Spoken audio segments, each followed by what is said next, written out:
दोस्तों, ये चेहरा किसी परिचय का मोहताज नहीं है अब।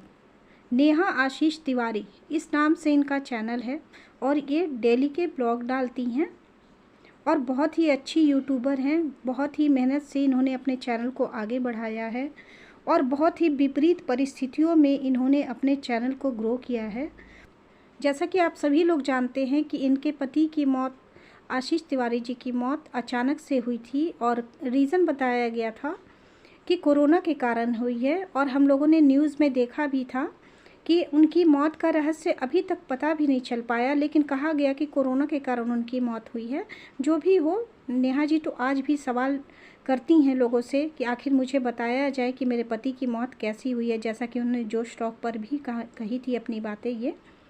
तो चलिए मैं कुछ बातें कर लेती हूँ इनके बारे में, इनकी पर्सनल बातें जो भी हैं, और जो लोग इनके लिए कमेंट करते हैं, बुरा कमेंट करते हैं, मैं उसके लिए ये वीडियो लेकर आई हूँ। पति की मौत के बाद इन्हें अपने परिवार का मतलब मायके का पूरा सपोर्ट मिला और इसलिए वो खड़ी हो पाई दोबारा से अपनी बच्ची के लिए, अपनी फैमिली के लिए।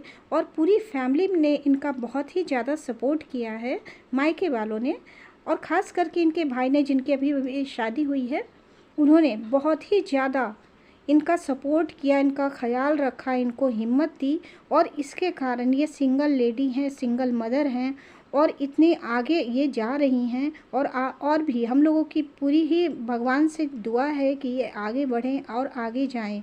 लेकिन बातें कुछ मैं जो यहाँ कहने आई हूँ वो कुछ और है।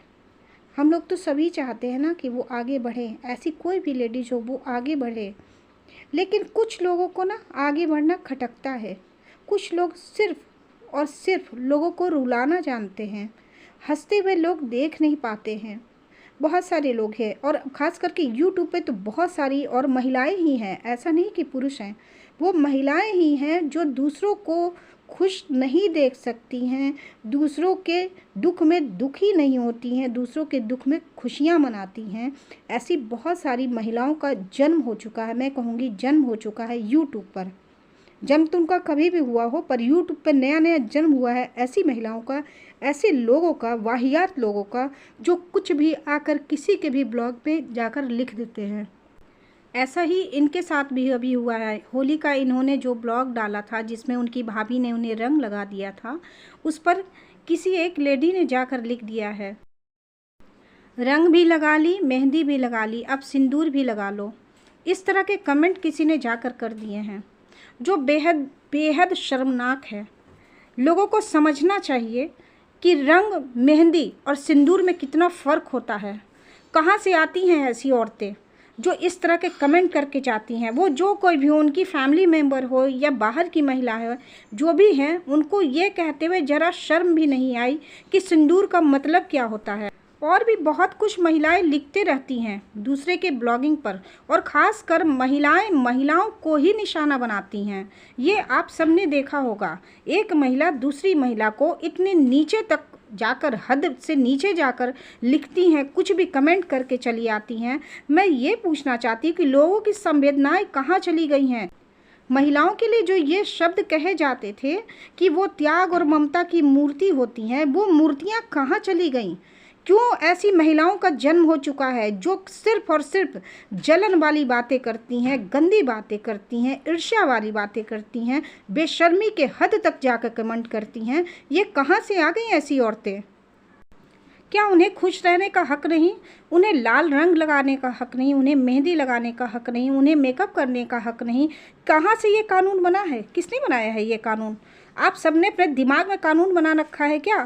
पर अपने घर में जब ऐसा हो तो सारे कानून कहाँ चले जाते हैं? जब आपकी बहू बेटियों के साथ ऐसा होता है तब तो सारे नियम कानून ताक पर रख देते हो, पर दूसरों को बताने के लिए सारे नियम कानून तुमने अपने जो बनाए हुए हैं वो लादना शुरू कर देते हो। ये क्या न्याय है? कैसा न्याय है ये? जब तुम्हारे अपने घरों में ऐसा होता है तो तुरंत दूसरी शादी की बात करने लगते हो, और जब दूसरों के साथ ऐसा होता है तो उनका जाकर मजाक उड़ाते हो।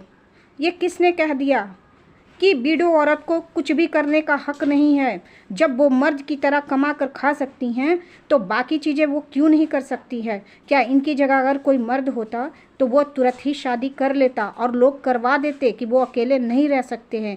लेकिन ये सिंगल मदर किस तरह से अपनी ज़िंदगी को बिता रही है, अपनी फैमिली के बीच में रह के अब खुशियाँ ढूंढ रही हैं और खुशियाँ बांट भी रही है लोगों को। तो हमें इन पर फ़ख्र होना चाहिए, हमें नाज है नेहा जी के ऊपर।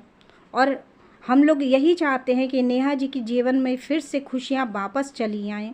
आशीष जी तो नहीं आएंगे, लेकिन उनकी जगह अगर कोई ले सकता है तो वो अवश्य दे। और इनकी नीतू दीदी के तो कहने ही क्या, खूब मज़ा आता है इनका वीडियो देखकर। थैंक्स नीतू जी, नेहा जी का इतना सपोर्ट करने के लिए। अब चलिए बात कर लेते हैं दीपिका कक्कड़ की। लगातार इन दिनों प्रेगनेंसी को लेकर दीपिका कक्कड़ की ट्रोलिंग हो रही है। कुछ लोग हैं, उन्हीं के कास्ट के लोग हैं जो बहुत ही ज़्यादा उनकी ट्रोलिंग कर रहे हैं, पुरानी बातों को निकाल कर, उनकी फैमिली के मैटर्स को निकाल कर इस वक्त वो ट्रोलिंग कर रहे हैं, उनकी प्रेगनेंसी को भी झूठा बता रहे हैं।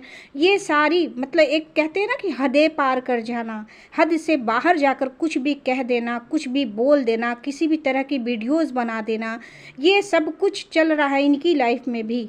अभी कुछ दिन पहले तक ऐसा कुछ भी नहीं था, लेकिन जैसे जैसे ट्रोलर्स की संख्या बढ़ती जा रही है उनके साथ भी यही सब कुछ होता जा रहा है। लोगों को ये ख्याल नहीं आ रहा है कि ये एक प्रेग्नेंट लेडी हैं, उनके बच्चे पर इनके स्ट्रेस का असर पड़ेगा, तो इन्हें थोड़ा रिलैक्स रहने दिया जाए, इन्हें खुशियाँ दी जाए, बाकी चीज़ों को पीछे छोड़ दिया जाए। बाकी चीज़ों के लिए और भी वक्त आपके पास बचे हुए हैं, इनकी प्रेगनेंसी अच्छे से हो जाए, क्योंकि क्रिटिकल कंडीशन में ये अभी प्रेग्नेंट हुई हैं। तो ये सारी बातें समझने वाले कोई नहीं है, बस ट्रोलिंग करना है, किसी का मजाक उड़ाना, किसी को दुख देना है, किसी को तकलीफ़ देना है और खुद खुश हो जाना है कि मैंने तो ऐसा कर दिया। ये कैसी औरतें हैं, कहाँ से आ रही हैं ऐसी औरतें, ये किस जाति से बिलोंग करती हैं, क्या है ये लोग, इनका ईमान धर्म कुछ भी नहीं है क्या? मानवता बिल्कुल मर चुकी है, मर्सी नाम की कोई चीज़ नहीं, सहानुभूति नाम की कोई चीज़ नहीं। मैं उन तमाम लेडीज़ों से गुजारिश करती हूँ कि जो लोग भी इस तरह की हरकतें करते हैं, प्लीज़ लोगों में खुशियाँ बांटिए। अगर आप खुशी नहीं दे सकते तो प्लीज़ किसी को दुख भी ना दें, तकलीफ़ भी ना दें। आप सबके पास आपके ऊपर आपका भगवान बैठा है ना, वो तो सारे हिसाब कर देता है ना। कम से कम उस भगवान से तो डरिए आप लोग। प्लीज़ बंद कर दीजिए ये सब कुछ करना। आई होप मेरी ये वीडियो आपको पसंद आई होगी। प्लीज़ पसंद आने पर लाइक कर दीजिएगा और एक कमेंट भी कर दीजिएगा कि मैंने जो बातें कही है वो सही कही है या गलत कही है। फिर मिलती हूँ नेक्स्ट वीडियो के साथ में, तब तक के लिए bye bye and take care.